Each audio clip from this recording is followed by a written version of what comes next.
Greetings, folks. Daniel Wickwire here, and welcome back to Kaiju Movie Review. I am, as always, joined by my ever loyal co-host, Mr. Zach. I don't know if I'd say always, but I'm always gonna bail you out when your back's against the wall against the strongest Ultra Soldier there ever is. Yeah, dude, why you gotta do that to me, man? You're gonna kill my bit. I'm stealing your thunder. All right, I'll roll it this time. This time I'll let it slide. But go ahead and let us know what news you got this week, Mr. Zach. I am happy to let you know that once again we're going to be talking about the U.S. premium network Toku, which I brought up before on the podcast. It's a network.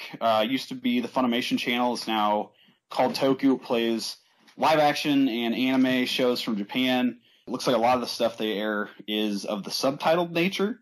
They are going to be playing starting May 1st, which I guess was yesterday as the time of recording this. Last week, I broke a rule by telling them what day it was. That's fine. Last week, as of the release of this, Ultraman Neos is going to be, or Neos as it's pronounced in Japan, is going to be playing on the channel. They're going to show the entire 12-episode run. And this is the 15th installment of the Ultra series, and it will be played weekdays 7 p.m. Eastern Time in its subtitled format. Well, I've actually never seen Ultraman Neos or Neos, so that would be a new one for me. But I don't have Toku either, so yeah, neither do I. But it's just cool to see. You know, we're getting more and more of the Ultra series broadcast in the U.S. because, as they point out here, this is the first time for Neos to be aired outside of Japan. Yeah, and this is the second series in a row that they've aired. That's gotten a first time airing because they just before this aired Ultraman 80 for the first time in the U.S. Yep. So that's true. They are killing it as far as airing these shows in the States. And I mean with the more recent Kamen Rider series also finally getting picked up for airing in the United States. It's kind of cool to see, more of this stuff. I mean, who knows? Maybe it's only a matter of time before we see the original, like, Super Sentai and stuff on television over here. That'd be nice. That'd be really nice. And I really hope for those of you fortunate enough to have Toku can actually sit down and watch this stuff. So hopefully they'll bring more over here, and we might actually one day get proper U.S. releases of it. But I don't hold my breath for it for right now, but I would really like to see it because there's a lot I haven't seen from Ultraman. I've seen a few of the series, but not all of them. Hey, we can always appeal to Shout Factory. I mean, they're bringing over Super Sentai. Maybe eventually they'll get around to giving us Ultraman and Kamen Rider too. I hope so. One day we'll hold out hope. So my news for the week is we're actually going to be talking about something still Ultraman, but a little bit different than Zach. I'll be talking once again about X Plus because I have not mentioned them in quite a while.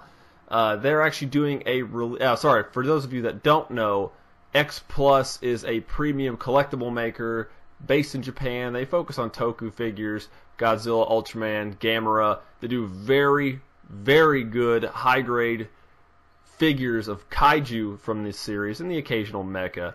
Not very often though. But they're a little bit on the higher side, but they're very well worth it. They're actually doing two of their figures for July, or of course Ultraman based. The first one is Bemstar, which was originally from Ultraman Ace, and happens to be in the movie we're going to be talking about later today. This is a soft variant on it. Most of their figures are usually a harder style vinyl, and this is more soft and squishy, kind of like the costume, though I'm concerned with usually how detailed and how big these figures are, of how well that soft's going to hold up for a long time. When people would buy these, would keep them around for the long run, especially at the retail price of about $121. It is an older mold from 2010, but they're repurposing it a little bit. And the other one is a kaiju named Garan, which is from Ultraman Ace. And I believe this is a new one for them. I don't think they've released this before, but it is a little bit taller. Same scale of figure, but a little bit taller than Bemstar, and that will be about $152 American dollars. And getting one of these can be a little difficult sometimes. Diamond Publisher sometimes releases these, but they usually only do Godzilla and not so much of the Ultraman stuff. But there's a little bit of news for you regarding that. Today, we are going to be talking about an Ultraman movie for once. So we are all very excited for this. Right, Zach? And as we should be, because, it's not often we get to talk about too many of the kaiju-based television series. No. And this is one of the rare exceptions where the television series made a movie, so we can review it. Because, again, we don't do television shows on this. We don't do series on this unless it's condensed into movie format. But today we are going to be talking about Ultra Galaxy Legend the movie, a.k.a. Ultra Galaxy Mega Monster Battle, something, and the 500 other titles it goes by. But the movie was released in Japan on December 12th, 2009, and has a runtime of 96 minutes. The movie was never released in the U.S., I would like to add that. It is directed by Koichi Sakamoto, who is known for directing tons of Toku shows, everything from Kamen Rider Forze to Kyuryuger, Ultraman X being one of his latest forays. It was produced by, of course, Tsuburaya Productions, that's the only people that do Ultraman movies. And then we're going to butcher the rest of this with the writer of Junya Okabe, Tatsuro Kashihara, and Yuji Kobayashi, starring Shota Minami, Susumu Kurobe, Koji Moritsugu, and tons more. Because there's tons of people in this movie. Some original actors reprise their roles, be it as the character on screen or a voiceover for a character. And there's good reason for that, because this is like a big anniversary style movie for Ultraman, though I don't remember if it was technically on an anniversary date. No, it wouldn't be. I don't know. All I know is they got some of the original actors back from the original series and Ultra 7, so that was pretty sweet. Of course. I mean, no offense, but what else are they going to do, I guess? I don't know. There's other things they could do. I'm just joking.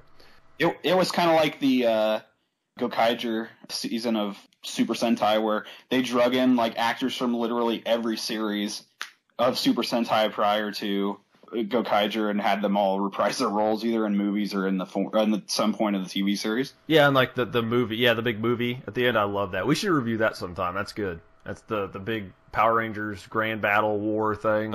Yeah, we can do that. That's a good movie. I'd be down for that. Yeah, I like that. I watched that. I watched that when I was watching through Gokaiger. Well, we could do that because that would appease you as a Sentai fan. Yeah, because it would give me a chance to talk about some of the stuff. But it's also that a lot of some of the movies I've seen aren't too bad. The Gokaiger crossover with Space Sheriff Gabon was really good too. I'll have to check that out. Well, we'll talk about that at some point. But now we're talking about Ultraman. We'll get there. That's way more important, at least right now. But anyway, the movie opens with two characters flying through space, one red, one blue. Very similar to the opening of the first episode of the original Ultraman, which were two orbs flying through space. They touch down on a planet, one of the orbs being Ultraman Mebius, and the other one being a kaiju Bemular, which was the very first Ultra Kaiju, or kaiju from Ultraman, because some people might nitpick and say, oh, Ultra Q, but we're not going to get into that right now.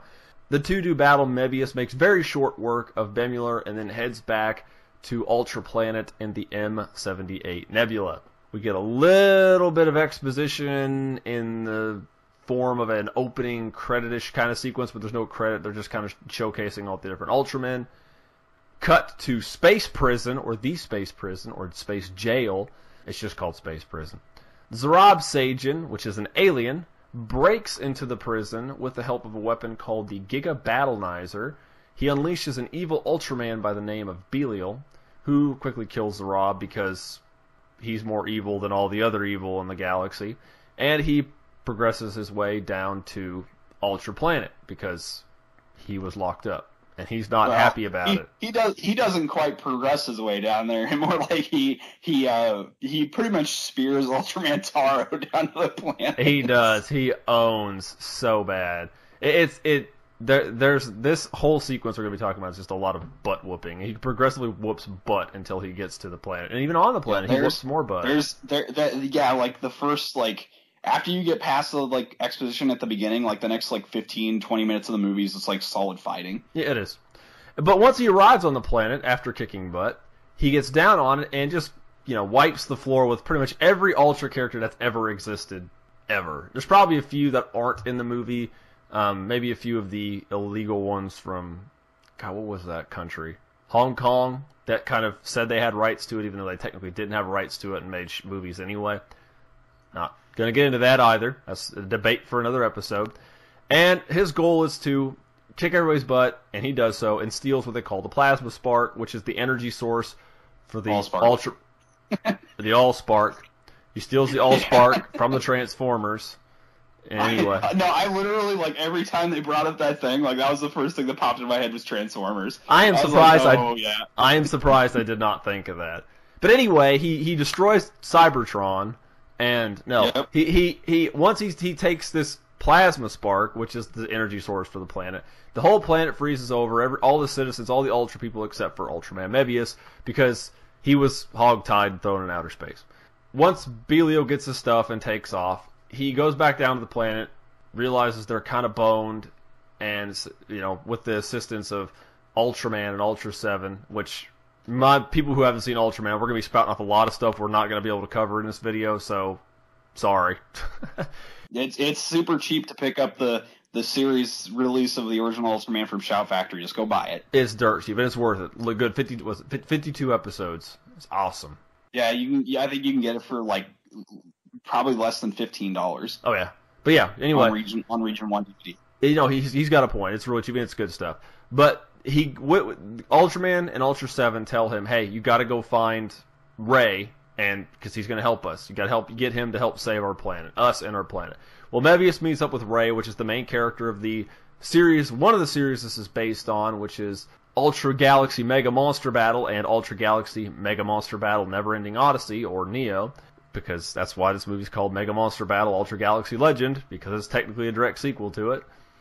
And he's basically a Pokemon trainer with Ultra Monsters, which is the coolest concept ever. Why did they not make that into a game? Why was that not a game happened? I would buy the crap out of that. Why? Okay. No offense, I like Digimon too. Digimon seems to like the clone. It fell after the Pokemon boom, correct? I think so. Well, anyway, technically, neither here nor there. Whether it did or not, some of the later Digimon games borrowed heavily from the Pokemon theme, or maybe it was the other way around. I don't know. But anyway, it happened. Why doesn't somebody do that with Ultraman? I would play that. And it probably has happened. I don't know about it. So please, if it did, tell us, because I want to play it. If this exists, let us know, because we want to play these games. Exactly. But, yes, his name's Ray. He is an alien. He's a Ray blood. Sajin, whatever. He's Rayonix. He's Rayonix. He's not Ray blood. Rayonix Sajin, yeah. He's Rayonix Sajin, which is an alien, but he looks like a human. Ultra people do it too, so why the hell not? And Ultraman Mebius finds Ray, meets up with him, tells him about Belial and the plasma spark, and how Belial wasn't all that bad, but he got power hungry, tried to take the spark, and made him evil. Then this evil Rayonix named Rayblood fused with him and made him even more evil, superpowered, whatever. And then he was thrown in prison a long time ago because the king said no and locked his ass up. He says he needs his help, and of course, after much exposition, which actually really isn't a lot, Ray agrees to help. They go back to the Ultra Planet, which is frozen over, for reasons I don't think they fully explain. They just go back. Yeah, they don't really. They just go. Yeah, I'm trying to think of Mebius's human name. I can't think of it off the top of my head. I don't remember off the top of my head. He's just like, hey, let's go to Ultra Planet, and they literally just cut, and they're back on Ultra Planet. Yeah, and I don't care. Really, that is the least of your concerns when you're watching this movie. Believe me. They go back to the planet, and I for reasons, like Zach said, and they meet up with the human form of Ultraman and Ultraman 7, and they battle some monsters, which is a reason to fight some more kaiju and Sajin. I was gonna say, right after they get attacked by a Sajin and several kaiju. Yes, very cool ones, because we get Bemstar, like we mentioned, and a lot of other ones. There's tons of kaiju everywhere in this movie. It's oozing with kaiju. Then they meet up with Ultraman Taro, which gives them their ability to retransform into Ultraman, because when the plasma spark was taken, they lost their ability to transform, except for Mebius, but that's neither here nor there. But they gain their power back. I realized this entire time I'm talking, and I completely stepped all over Zach.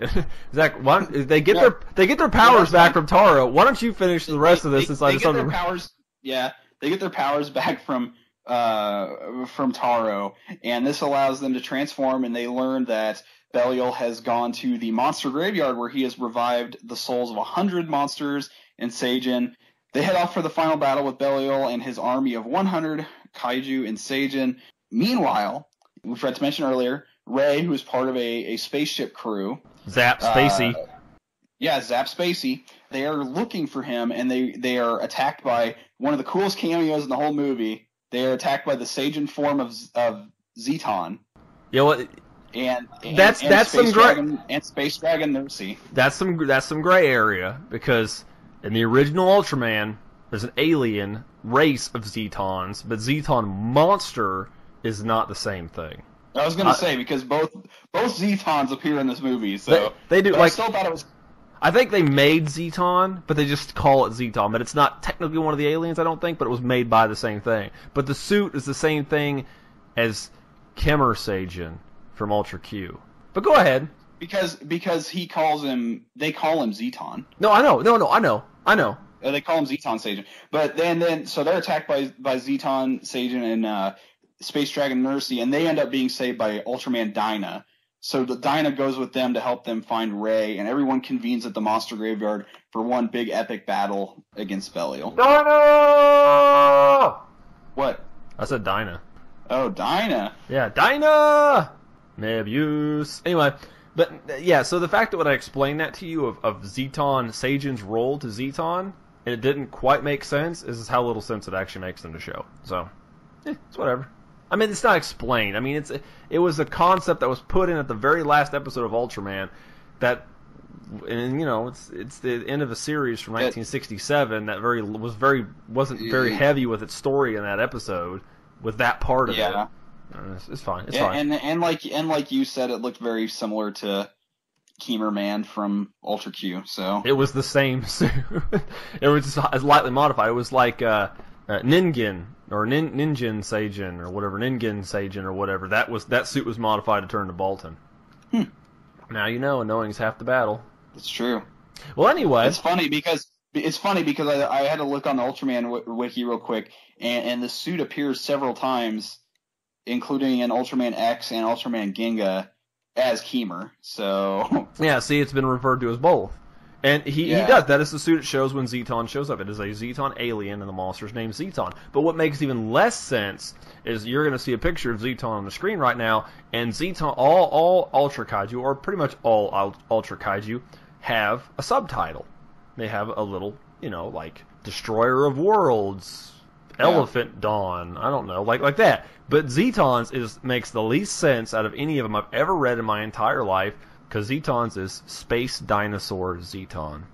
And the alien is transforming Phantom Zeton. Yeah.